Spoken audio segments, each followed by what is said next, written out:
đây hơn 2 tháng, Hương, cô em họ của tôi, hào hứng may áo dài trắng để đi họp lớp.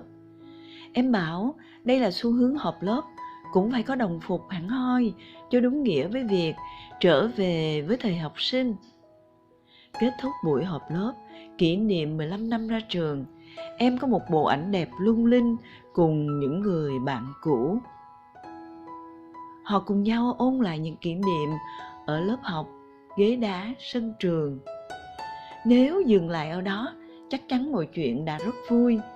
Nhưng từ ngày gặp mặt, Hương rơi vào trạng thái ra ngẩn vào ngơ vì say nắng cậu bạn năm xưa. Nghe đâu, sau 15 năm ai cũng thay đổi. Từ một nam sinh gầy đen nhẽm, người xưa của Hương giờ đã là một doanh nhân thành đạt. Hai người đã kịp trao đổi số điện thoại, nick Facebook cho nhau. Họ bắt đầu liên lạc nhiều hơn để ôn lại những kỷ niệm. Và rồi cái tình cảm học trò thơ ngây năm nào bỗng bùng cháy dữ dội khi cả hai đã qua tuổi 30 và đang yên ấm với gia đình nhỏ của mình. Cái men say tình ấy vừa làm Hương hạnh phúc, vừa cảm thấy tội lỗi với chồng con. Nhiều lần Hương tự an ủi, cậu ấy ở cách xa cả ngàn km, mình chẳng thể làm gì có lỗi được. Nhưng ngoài tình tư tưởng, nguy hiểm hơn sự tưởng tượng của Hương rất nhiều. Lúc nào Hương cũng nhớ người cũ, hồi hộp ngóng đợi tin nhắn, điện thoại, và thấy ghen khi thấy người ta đưa ảnh gia đình hạnh phúc lên Facebook. Thời gian, tâm trí đáng lẽ phải dành để chăm sóc chồng con, Hương lại dồn hết để nhớ thương người ta. Những tin nhắn không còn dừng lại ở mức bạn bè, mà bắt đầu chuyển sang một tình cảm khác. Liên lạc được vài tuần thì vợ anh kia phát hiện ra những tin nhắn mùi mẫn của Hương gửi cho chồng.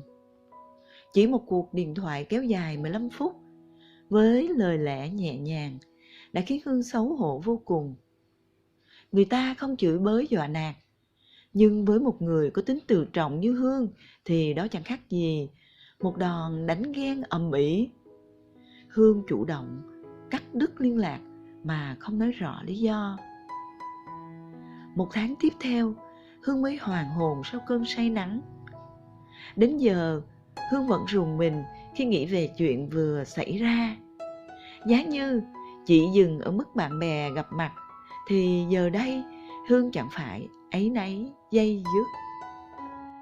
Câu chuyện của Hùng, bạn cùng lớp đại học của tôi lại khác. Năm đó, kỷ niệm 10 năm tốt nghiệp, lớp trường đã tổ chức một buổi họp lớp hoành tráng, quy tụ bạn bè đủ 3 miền. Thậm chí có người đang ở nước ngoài cũng về tham dự.